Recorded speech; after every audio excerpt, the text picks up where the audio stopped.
Nothing says City of Tomorrow like cars, right? The smell of gasoline, burning rubber, and the sound of running motors. Alright, so maybe cars don't scream future anymore, but they used to. In fact, when Disneyland first debuted Autopia and Disney World rolled out their equivalent in the Tomorrowland Speedway, many guests were given their first glimpses at the concept of highways, revolutionizing automotive travel. And this kinda encapsulates the issue with Tomorrowland, making a land themed to a future that we edge closer to each day, requiring constant updates in order to avoid becoming a today land or a yesterday land.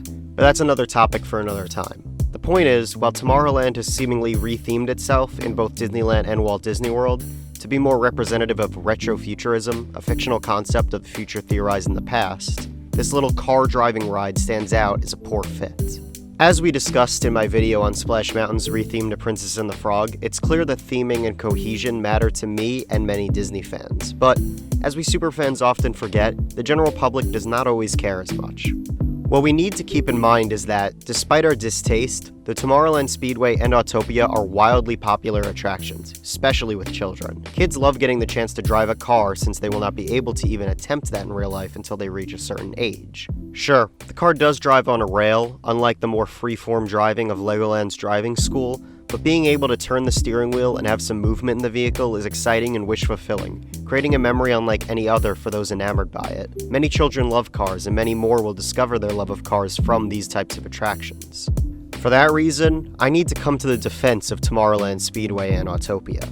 Don't get me wrong, I do not enjoy these attractions personally, and I find it to be a waste of space and an environmental sin, but I recognize the attraction's target audience, and I know that they love them. Now you might be saying, Andrew, what about Cars Land in Disneyland? What about Test Track in Epcot? Do these not fulfill car lovers' dreams well enough? To that I say no, they do not. These rides are car-themed. They put you in a car-shaped vehicle, but they lack the physical interaction found in the Speedway and Autopia. They don't let you control the ride to a certain degree.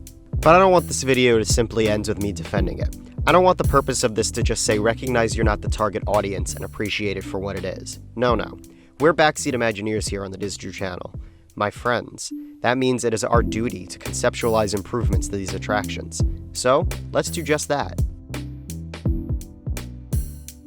My first idea here is one that many have already been demanding, replacing the gas-powered cars with electric vehicles instead. The ride could charge the vehicles between use or have them constantly powered by the rail they're driving over. This would eliminate the unhealthy fumes of fossil fuels filling the air around these attractions, as well as cut down on their environmental impact.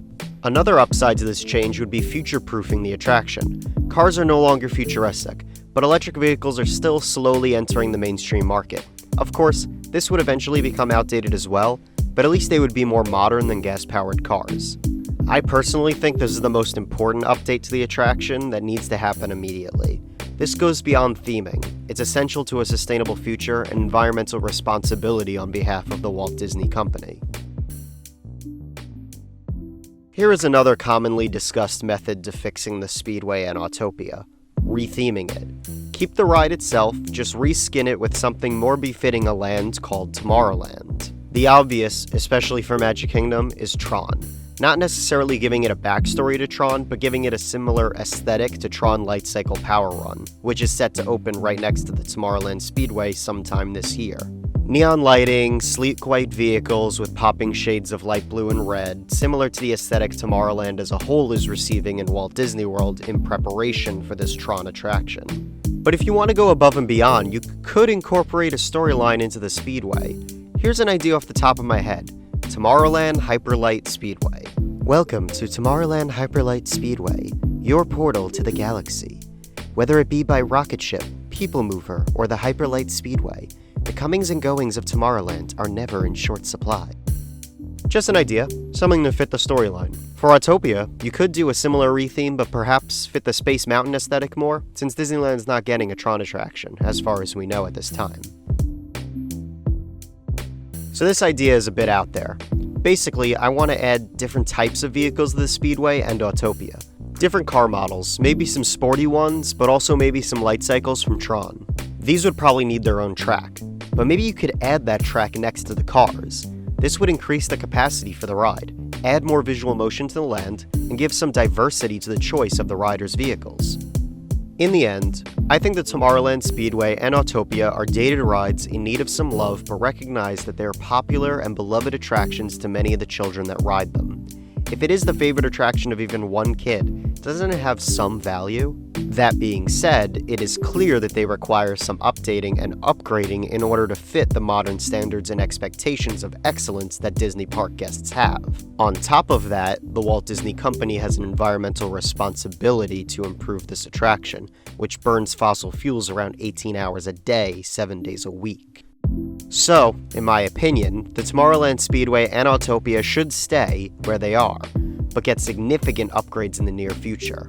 But what do you think? Should Disney upgrade the Speedway and Autopia? Should they tear it up and use the space for more attractions? Should they leave it as it is? Let me know in the comments, I'd love to have a discussion. If you like this video, make sure to hit the like button and subscribe to us for even more Disney Parks content. We also have an Instagram and a Twitter if you want to stay up to date on all upcoming and new video releases. Thanks for watching, and I'll see you real soon.